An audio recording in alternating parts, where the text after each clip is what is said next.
Olá pessoal, tudo bem? Sou Joel Gracioso, bem-vindo ao meu canal. Estamos aqui então hoje para darmos continuidade às nossas meditações quaresmais, a essa quinta meditação, dando continuidade, ao nosso livro ali, como aproveitar de fato, a arte de aproveitar as nossas faltas. Então, na segunda parte do livro, no capítulo 3º, 4º e 5º, o nosso autor, ele de fato chama a atenção para duas coisas que são extremamente importantes na nossa vida espiritual. Ou seja, todos nós, com certeza, precisamos da misericórdia de Deus e todos nós também precisamos crescer e firmar, a nossa busca por Deus na perseverança. Mas antes de entrarmos nesses dois pontos da questão da misericórdia e da perseverança, eu pediria então que você, se ainda não se inscreveu no canal, se inscreva, deixa depois aí o seu comentário, a sua observação, compartilhe esse vídeo, divulgue ele para outras pessoas para ajudar, enfim, todo esse nosso apostolado. Voltando então ao nosso tema, nós percebemos, que de fato o pecado ele é um grande problema, Ou seja, o pecado ele gera um monte de dificuldades e cria um monte de obstáculos na vida do ser humano, tanto no âmbito social quanto no âmbito coletivo. E de fato nós não podemos menosprezar isso, não podemos esquecer esses pontos, Mas por outro lado, nós podemos também, aproveitar os nossos pecados e as nossas faltas justamente para crescer ou crescermos, na nossa confiança na misericórdia de Deus, na misericórdia divina. Então, se de fato temos um grande problema na nossa vida, que é o pecado, ora, o que ajuda a resolver o pecado na nossa vida, em primeiro lugar, é a misericórdia de Deus. Portanto, os nossos pecados, as nossas imperfeições, elas não diminuem necessariamente a nossa confiança em Deus, a nossa confiança na sua misericórdia. Porque justamente Deus é amor. Essa que é a grande questão, Ou seja, Deus é amor e, portanto, Ele, existir, amar, se voltar para nós, no fundo, cuidar de cada um de nós, tudo isso em Deus é a mesma coisa. E Deus faz isso e vive isso simplesmente porque Ele é amor. Deus nos ama não porque nós já somos belos, bons e perfeitos, mas porque Ele é amor. Santo Agostinho gostava de lembrar muito isso, E Santo Tomás de Aquino também. Ou seja, Deus não me ama porque eu sou bom e belo, mas é justamente porque Ele me ama que eu posso ir me tornando bom e belo. E com certeza isso deve ser motivo e causa de esperança para nós. Ou seja, para um cristão, para aquele que crê, a esperança, ela é um grande dever. Não porque nós somos fortes e autossuficientes, mas porque Deus é amor, Mas alguém poderia retomar o problema e dizer, mas o pecado existe, o pecado é um grande problema, e o pecado gera muitas dificuldades e obstáculos e nos afasta de Deus. Sim, o pecado ele é um problema. É um problema para nós, mas não para Deus. Ele ofende a Deus, ele nos afasta de Deus, mas ele não modifica a realidade divina. Deus não deixa de ser o que é, porque nós pecamos, Ou seja, diante do nosso nada, a bondade divina vira amor. E diante do nosso pecado, o amor de Deus vira misericórdia. Mas para que de fato isso ocorra, para que isso de fato aconteça, nós, pecadores, precisamos, além de nos arrepender dos nossos pecados, nós precisamos confiar profundamente em Deus.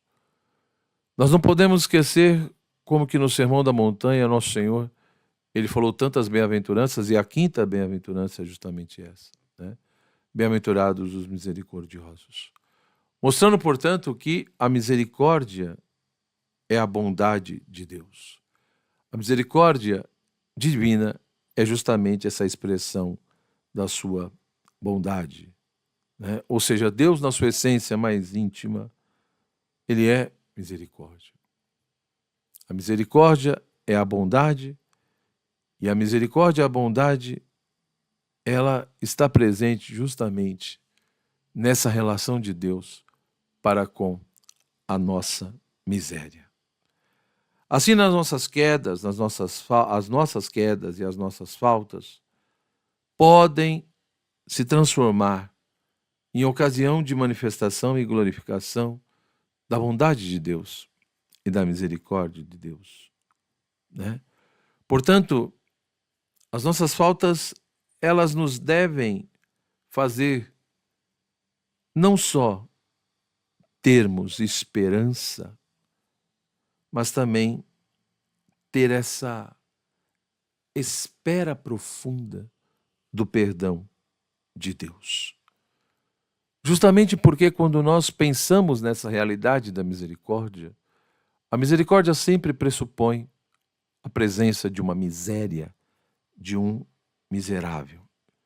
E não há miséria maior do que o pecado, que nos leva de fato a ofender a Deus.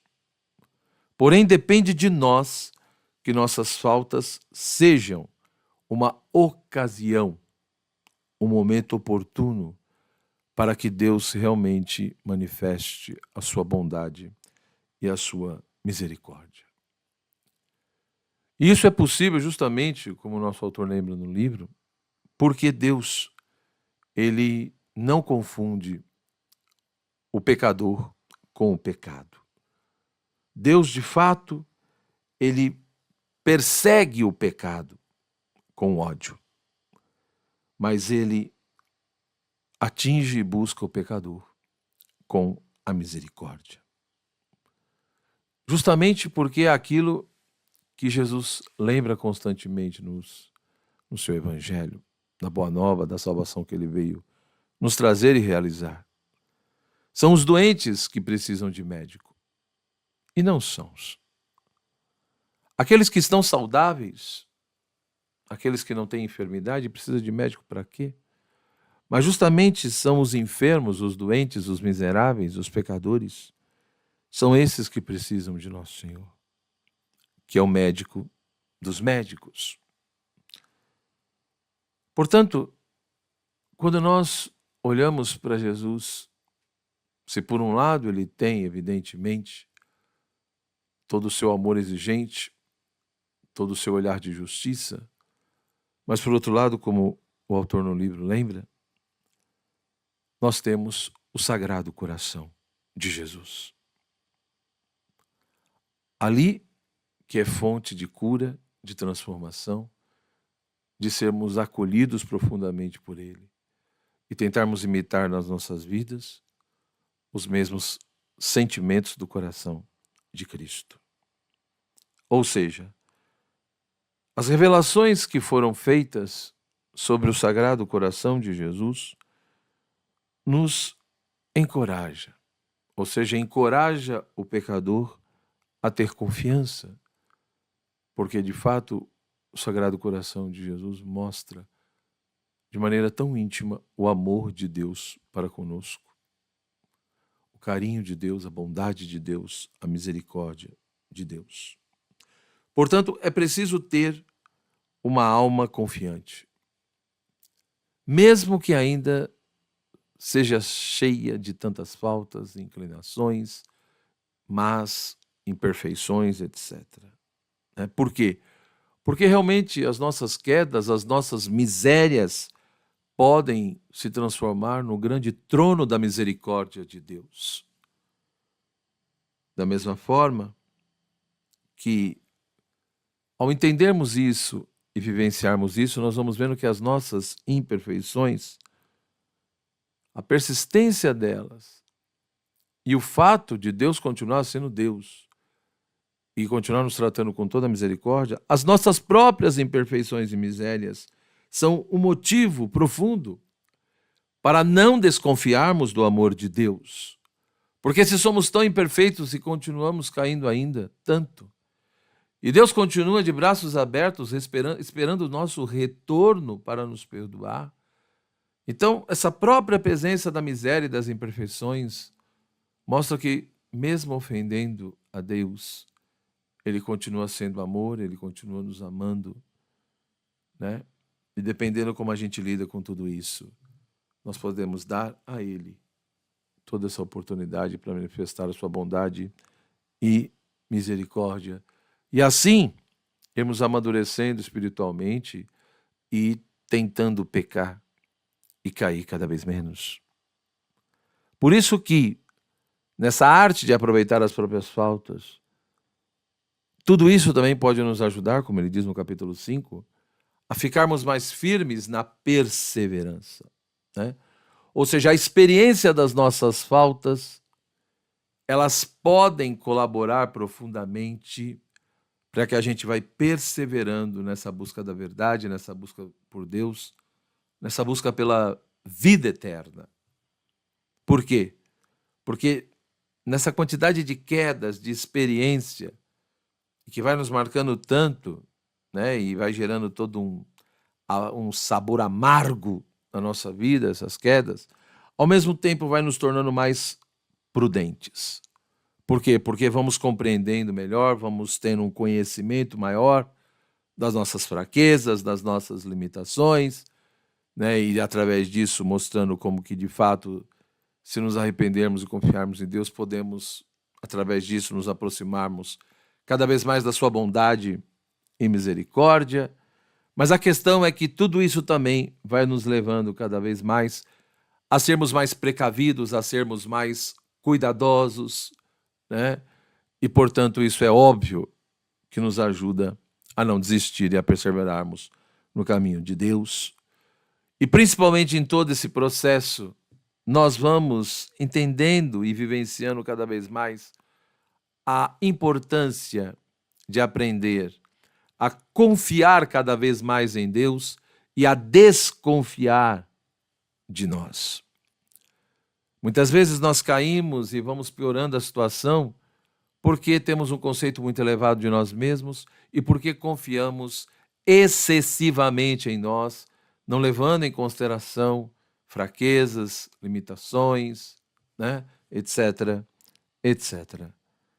Então, na medida em que a gente vai tendo a experiência de tudo isso e confiando mais em Deus e desconfiando em nós, nós vamos tendo lições com tudo isso.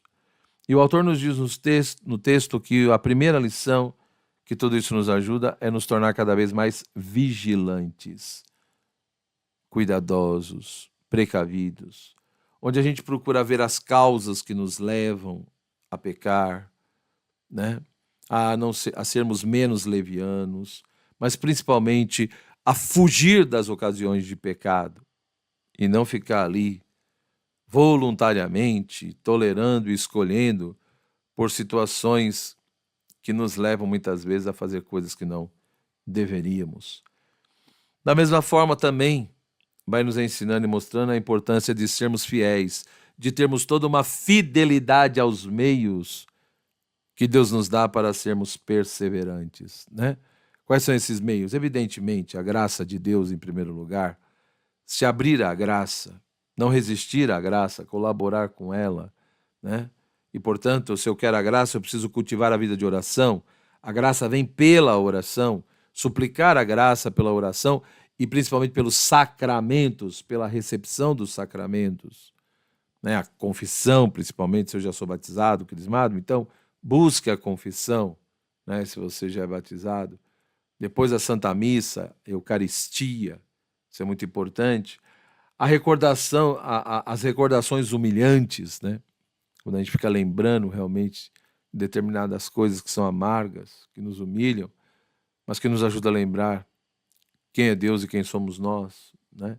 Ler bons livros, enfim, não podemos menosprezar os meios que Deus nos dá, mas principalmente também ter essa clareza que a coragem e a força, ela vem de Deus no momento certo, no momento oportuno, mesmo no meio das tentações, com tantas dificuldades, mesmo que eu não esteja sentindo nada, o fato de você crer e tentar lutar e estar ali, isso já mostra que algo está ocorrendo, né? É ter essa fé, essa confiança que no momento certo Deus vai me dar a coragem para enfrentar, a força para resistir, né? E ir passando por todo esse caminho. E tendo essa clareza, como ele finaliza ali o capítulo 5º, né? Que conforme a gente vai progredindo, conforme vamos crescendo nesse caminho da perfeição, conforme vamos nos tornando um pouco mais perfeitos, santos, com a graça de Deus, evidentemente, é aí que nós devemos nos estimar cada vez mais imperfeitos.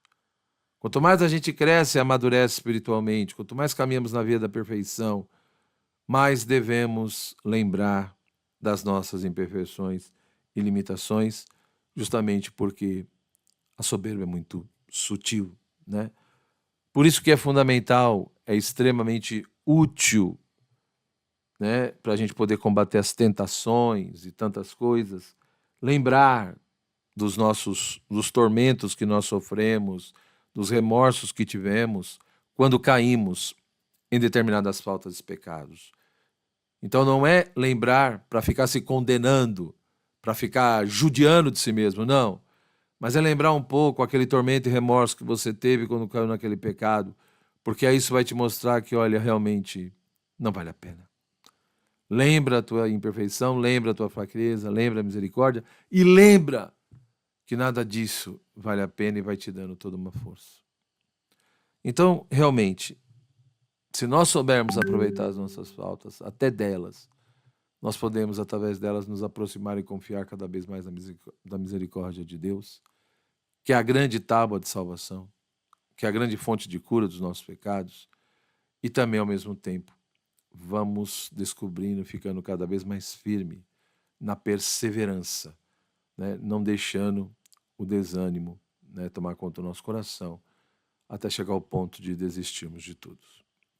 Então, na nossa próxima meditação, nós vamos fazer, né, a sexta meditação e última dessa quaresma, né, falando sobre os últimos capítulos desse livro, A Arte de Aproveitar as Próprias Faltas. Um forte abraço, Deus te abençoe, uma boa quaresma que você possa estar tendo. E se você não se inscreveu no canal, se inscreva aí, compartilhe o vídeo, deixe seu comentário. E espero que essas meditações realmente estejam te ajudando. Até então, a nossa próxima meditação. Tchau, tchau.